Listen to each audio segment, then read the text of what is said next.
From Comment Magazine, welcome to the Understory, where the future quietly takes root. I'm Anne Snyder.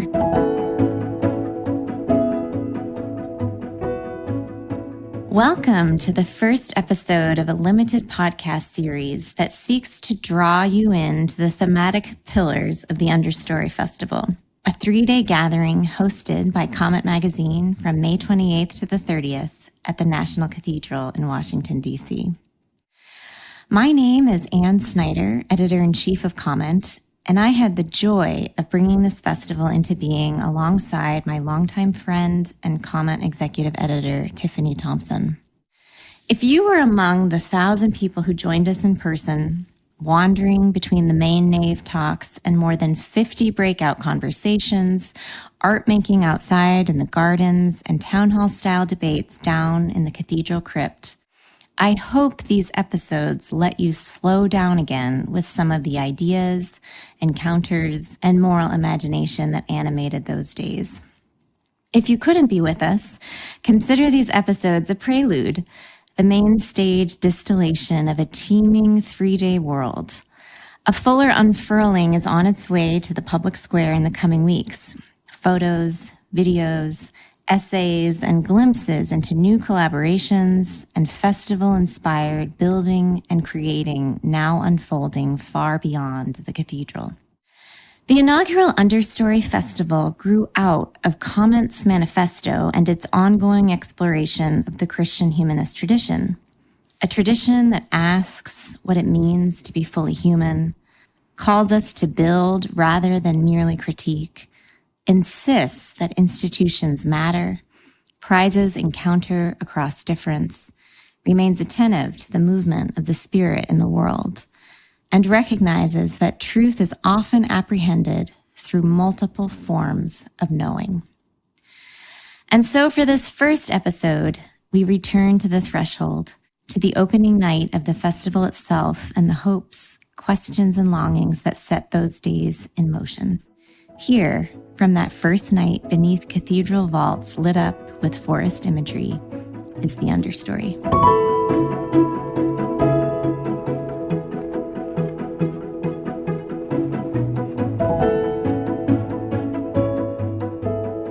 Welcome to the Understory.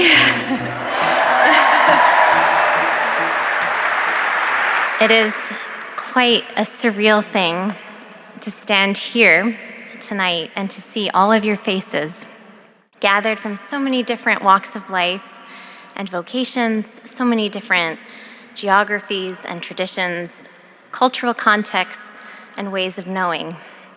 For a long labor now, the dream of seeing you all in this extremely hallowed space has been like a roving candle, far off, far away, constantly far away, yet somehow urging me on through what has felt less like a clear path, frankly, and more like an intricate, often foggy, meandering maze. Tonight, that far-off candle, 1,021 of them, I'm told, seems to have caught flame and sort of leapt in front of me, right in front of my face, into a single blaze, alive. Thank you all very much for coming. This is a festival, not a conference. It was conceived out of a growing sense that time itself, at least in our part of the world, was gathering towards a reckoning, that the hungers and frustrations rising from 1,000 different quarters were beginning to converge into a roiling starvation for something deeper, truer, and more answerable to our exhausted hope than any narrative or movement currently on offer.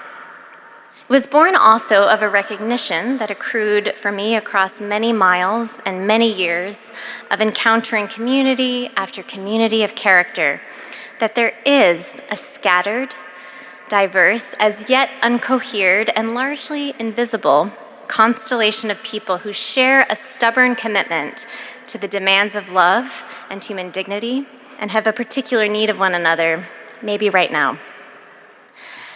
So I did what I do when I don't have answers, but I sense something important circling just beyond the reach of human language.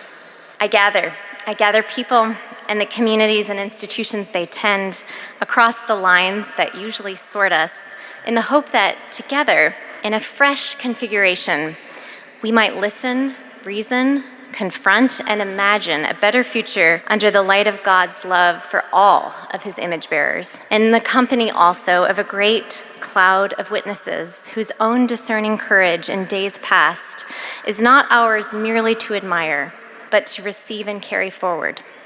This understory is an event planted in the soil of history where we might begin to recognize, in the face of those seemingly different from us, a deeper set of shared longings, and find in the finding a new language by which to be seen together and a clearer story to live and to tell. So gather we have, and on what extremely historic and magnificent grounds. This cathedral has seen many things: the funerals of American presidents, the prayers of a nation after September 11th, the last public sermon of Dr. Martin Luther King Jr., who would not live the week. It is the 6th largest cathedral in the world, and being American, one of the world's youngest. Like all cathedrals, it is a masterpiece of architecture, what one French writer once called a museum of the imagination. Stone and glass and wood stretched to hold a pregnant mystery, flying buttresses thrust upward against gravity by a holy yearning not unlike our own. My own experience of this cathedral has been smaller and quieter than what these pillars were built to exalt. Way down in the crypt, as I hope many of you will discover while exploring the quieter corners of this place in the coming days, there sits a small, cave-like enclosure tucked away for private prayer. It's called the Chapel of the Good Shepherd. Inside, when you step in and hook left, set into a small cavern in the wall, you'll find a very simple sculpture. Christ as a shepherd holding a little lamb, the lamb limp in his arms, gazing at the tired little creature with a tenderness whose longing and tears seem only barely concealed in stone. Some 16 years ago, I lived a few miles north of here in an apartment on Connecticut Avenue, and in the early mornings before work, I would jog to this cathedral as a kind of private pilgrimage, drawn to the way the sunrise illuminated a grandeur unlike the marble monuments further south in this city, a grandeur that bowed even as it rose, pointing past every imminent achievement toward a horizon larger and, at least for me, more trustworthy than the stories that nations tell about themselves. In those days, before an earthquake cracked the spires and sent the gargoyles tumbling, I would come up the grassy hill, sweating in shorts and a t-shirt, open the heavy glass door, slip into the cool quiet, and bring the prayers of a very ordinary life before this image of Christ, the Son of God, holding a lamb, holding me. I would come in need, asking this Lord that I loved to help those that I loved, asking him to heal wounds that I could not mend, perplexed before a world too wickedly complicated and overwhelmingly broken to carry whole. Back then, in my youth, and what some friends here would say was like a very awful moral earnestness, which probably hasn't totally changed, with some full feeling that was composed of part spiritual longing and I think some sort of part metaphysical conviction. I wanted to believe, but I deeply believed that beneath the world's fractures, there existed a hidden unity, a coherence held in God and glimpsed in moments through beauty and philosophy, friendship, and love. I would learn soon enough that such unity would not be fully grasped this side of heaven, much less mastered by analysis or achieved by effort. But that little chapel down below became a refuge in seasons of grief and discernment, a place to be held in the mystery I could not comprehend, to sit still before the image of God, who came down to become one of us, who suffered with and for us, and who holds all things together in love. Some of us who have said yes to be here in these days come to that confession with great joy. Some who have come with questions or wounds or distance. Some may not share it at all. But over these next few days, we are gathered here to ask and hopefully to experience what it means to live truthfully in light of such a vision in private and in public. We are gathered to meditate upon that life, to study the vision of reality revealed through it, and to debate the implications of that vision for the times in which we live, times of division, defacement, and disenchantment. And we are here, finally, to reckon with what we have made and unmade of this image, of this vision of God and the human person, and of what here, in this space, over these next few days, I'm going to suggest maybe the reality of God and the human person. It feels significant now, so many years later, that my favorite place in this majestic cathedral is underground. So much of the inspiration for this festival has come from the growing intuition that something real and raw is stirring beneath the surface of the big narratives that organize so much of our public imagination these days. Beneath our disordered politics and an endless churn of reaction and performance, a subterranean ferment of souls and communities exist, scattered across social class and race and ethnicity, vocation and region, who no longer recognize themselves in the dominant stories available to us. These are people who have learned to remain human amid a public culture that worships celebrity and rewards caricature and ideological certainty, including, quite tragically, within significant parts of American Christianity.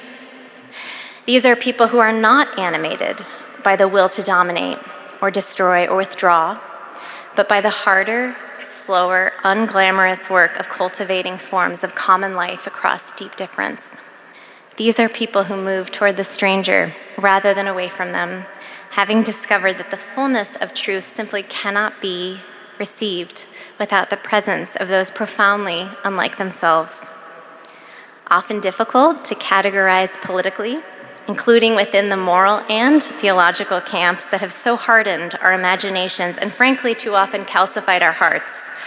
These people remain committed to the irreducible dignity of the human person, to the possibility of democratic friendship, and to the stubborn hope that love might reemerge as a public force. The word for this festival, Understory, came to me as a gift a little over a year ago. It is a blessedly unburdened, unbaggaged word that has turned out to evoke across a vast landscape of context and concern, a surprisingly powerful resonance among people who might otherwise never recognize themselves as participants in the same story. Layered between the canopy and the forest floor, the understory names the tangled, shade-tolerant life of saplings, fungi, ferns, and wildflowers. Receiving only a fraction of the sun, sometimes as little as 2%, it is here in this hidden layer that the forest future quietly takes root. We naturally, just given where we are in our height as we walk, we measure a forest by the height of the trees. But the understory operates by a different logic, where the canopy competes upward for light. The understory practices coexistence under constraint. It shelters seedlings, holds soil in place, cycles nutrients, and stabilizes the forest microclimate. The understory is the forest nursery, its root network, and crucially, its memory, a hidden ecology of layered time on which the visible life depends. Slow to reveal itself, living beneath the level at which most human attention is drawn, it is nonetheless completely essential to the life of the whole. So I'm just going to name it. There is something totally jarring, I admit it, about gathering an understory inside a cathedral, especially one in a nation's capital, where the understory names that which is emergent, verdant, improvisational, accustomed to growing on very little light. A cathedral, by contrast, emanates notes of permanence, inheritance, authority, public witness, stones arranged towards transcendence across generations. One is organic, porous and subterranean. The other is architectural, weight-bearing and visible across centuries. One grows through improvisation and mutual dependence, the other through discipline, structure, and inherited form. But as I've lived with this crazy combo, sometimes discordant combo, for the past year and a half planning this, an understory in a cathedral, I have learned, not always so easily, that the tension itself may just be part of the invitation. If you study history, you start to notice that when civilizations exhaust themselves and the old legitimacies begin to crack, renewal rarely emerges from the center fully formed, perhaps especially when the center remains deeply confident in its own powers of verbal articulacy, analysis, and diagnosis. More often, renewal and deep mischief, maybe a certain sainted British author would say deep magic, have been quietly taking shape for years in overlooked communities underneath the official story of the age. Small circles of people tending to memory, beauty, learning, prayer, conscience, and the everyday acts of care that sensitize your skin, literally, to the needs and hopes of others, that raise you up for the moments when history suddenly asks something of you.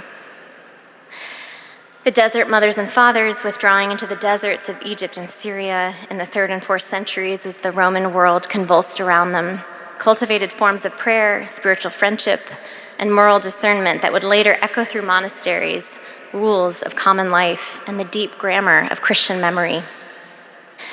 In 12th century China, the Neo-Confucian thinkers of the Song dynasty sought to recover social coherence not through force, but through the patient cultivation of virtue, beauty, ritual, and humane learning, an attempt to reknit a fractured society through moral formation, not political domination. In Mexico City of the late 17th century, Sor Juana Inés de la Cruz transformed her convent library into a center of poetry, philosophy, theology, and scientific inquiry, defending a woman's right to learning from the far edges of the Spanish Empire with wit, fierce enough to survive centuries. We might be able to use her right now, actually. In 18th century London, formerly enslaved Africans gathered into the Sons of Africa, the first Black political organization in Britain, writing letters, publishing narratives, and pressing the conscience of an empire with a moral clarity the empire itself could not produce from within.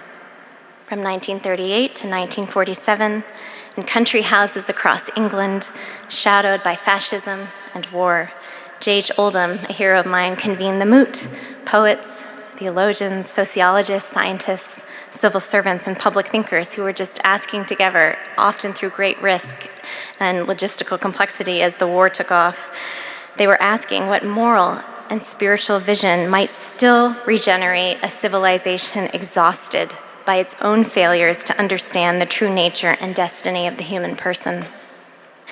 Howard Thurman, in mid-century San Francisco, did not merely diagnose the sickness of segregation.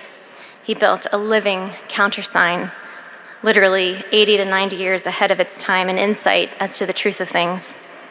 In 1944, his fellowship church became the first intentionally interracial, intercultural church in the U.S., a spiritual commons practicing forms of belonging the wider nation could scarcely yet imagine. In communist Czechoslovakia, amid surveillance, censorship, and fear, dissidents gathered in apartments, underground seminars, and networks to keep alive traditions of conscience, philosophical inquiry, and spiritual seriousness that totalitarianism could neither absorb nor extinguish.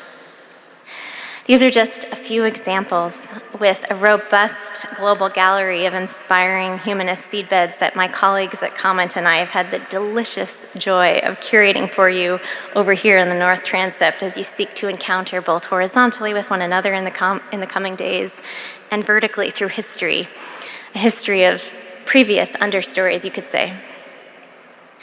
And in all of these examples, what you see is that renewal, often in the cause of justice, and just as often in the patient's trying preservation of mercy.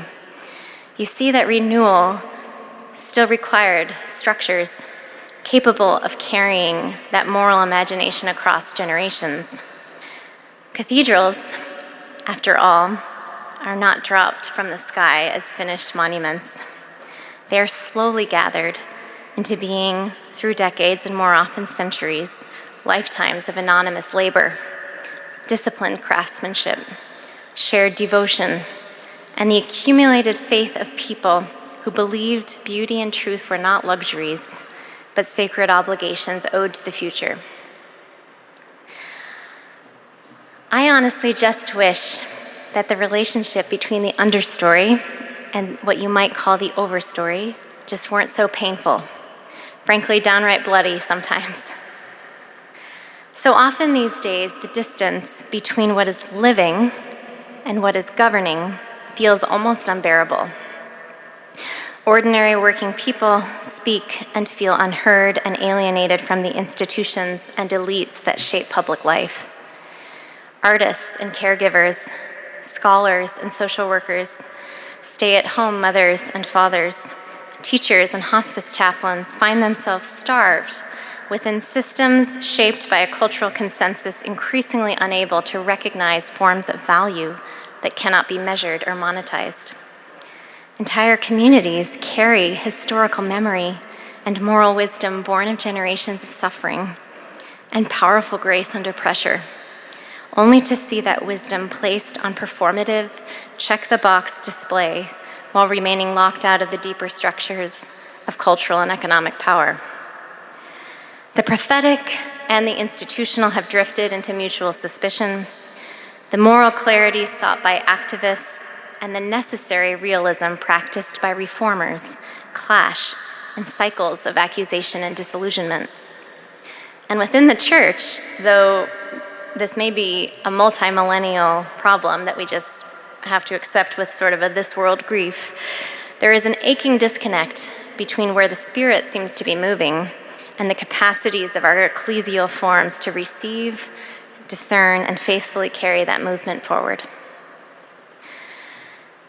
But beneath all this mutual estrangement between the understory and the overstory right now, we may be arriving at a threshold, a moment in which the failures, excesses, and hope fatigue of our time are giving rise to a more chastened hunger, not simply to dismantle what has failed or retreat from public life altogether, but to recover some living relationship between moral imagination and institutional life, between rootedness and renewal, between what is formed in hiddenness and what must eventually answer before the world.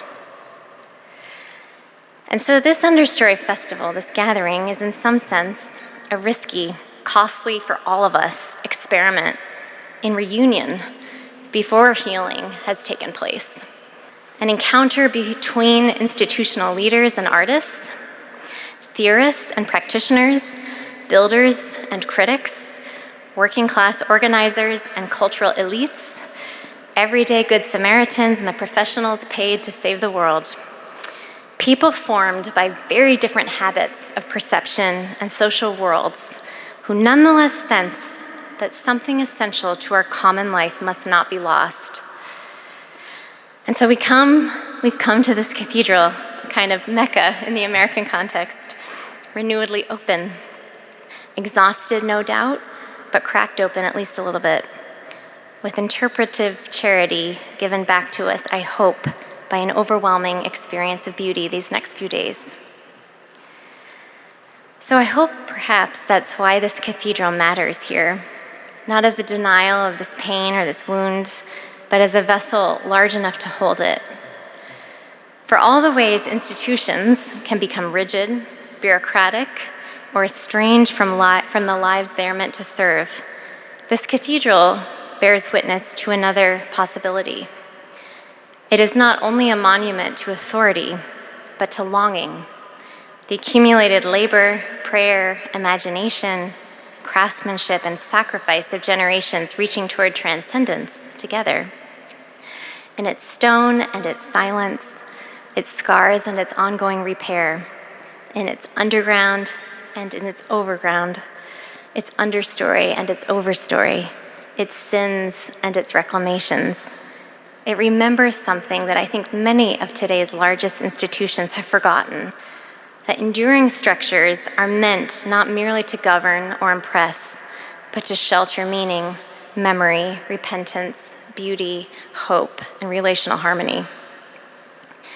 And I hope these next few days that the cathedral might offer one other thing, a kind of cavernous ear for the cries, questions, testimonies, griefs, longings, and fragile hopes rising from beneath the surface of our common life. As the great Paul Gilroy once said, democracy, when it is mature, is not first a speech act, it is a listening act. As perhaps a wink of providence would have it, we gather in the days just after Pentecost, when Christians celebrate the coming of the Holy Spirit. Wind and fire, breath and speech, fearful disciples transformed into witnesses, and a bewildered crowd suddenly hearing the mighty works of God in each of their own native tongues, a miracle of intelligibility across the fractures of Babel. I'll confess that has been my prayer and is my prayer and hope for these next couple of days. I honestly do not know what that will look like, but I have prayed and hoped that we, alongside each other in this extraordinary place, would be attentive to the feast and grief of God in all of its overwhelming poignance and abundance and love, and that somehow, in our 1,000 different lenses on this moment in the world, we would meet one another as equally enfleshed creatures, human beings created in God's image. If you allow me, I'm just going to end with a bit of a personal note. About 8 weeks ago, as the weight of this gathering was pressing in on me and my wonderful comment colleagues, I received a phone call from the husband of a truly incandescent Flannery O'Connor-esque St. Teresa of Avila soul, who I'm also really lucky to call friend. Her name is Chelsea. Chelsea is one of those rare souls who has quietly embodied the very spirit of what we are attempting here over these next few days. Some time back, she gave me and our little magazine the highest compliment by once describing Comet magazine as Charlotte Mason for adults, which for the educators among you, you will really appreciate.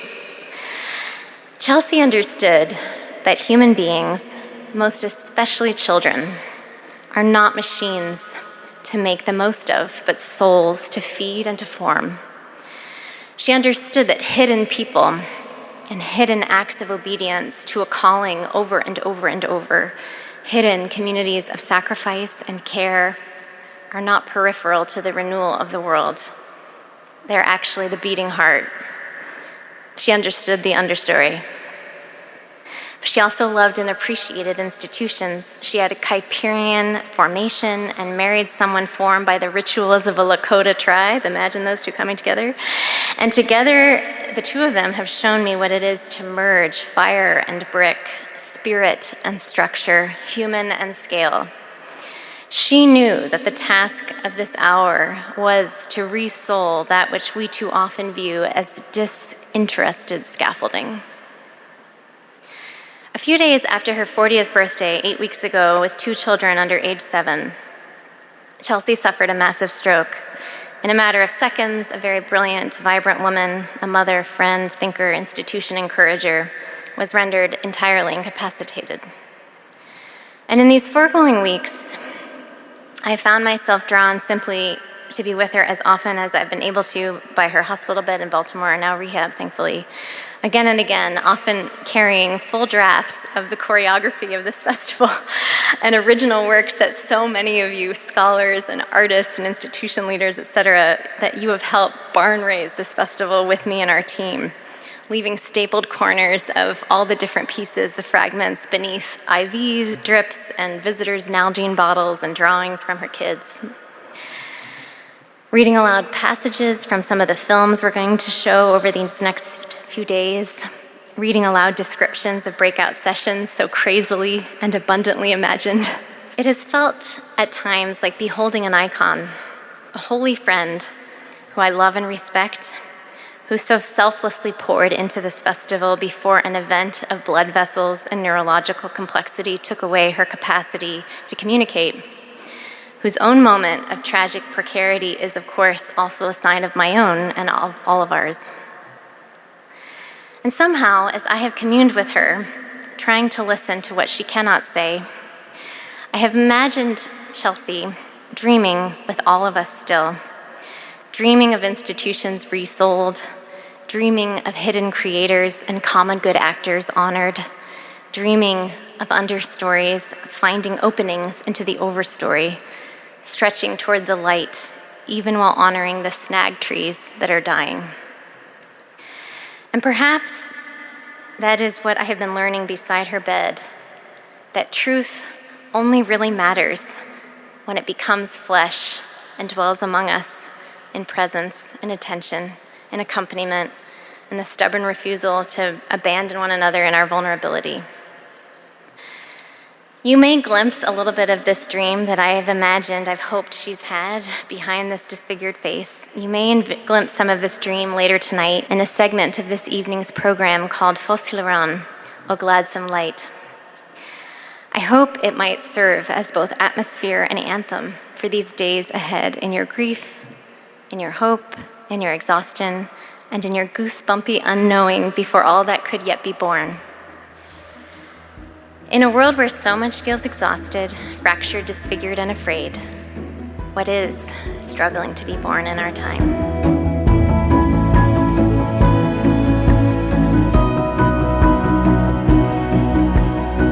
Understory is an original podcast brought to you by Comment Magazine. I'm your host, Anne Snyder. Our producers are Tiffany Thompson and Evan Rosa, and our editor is Allie Crummy. To learn more about Comment and to support the wider work of seeding a better, truer story to live and to tell, visit comment.org. Something is dying and something is being born, and they may just be the same story. Welcome to the Understory.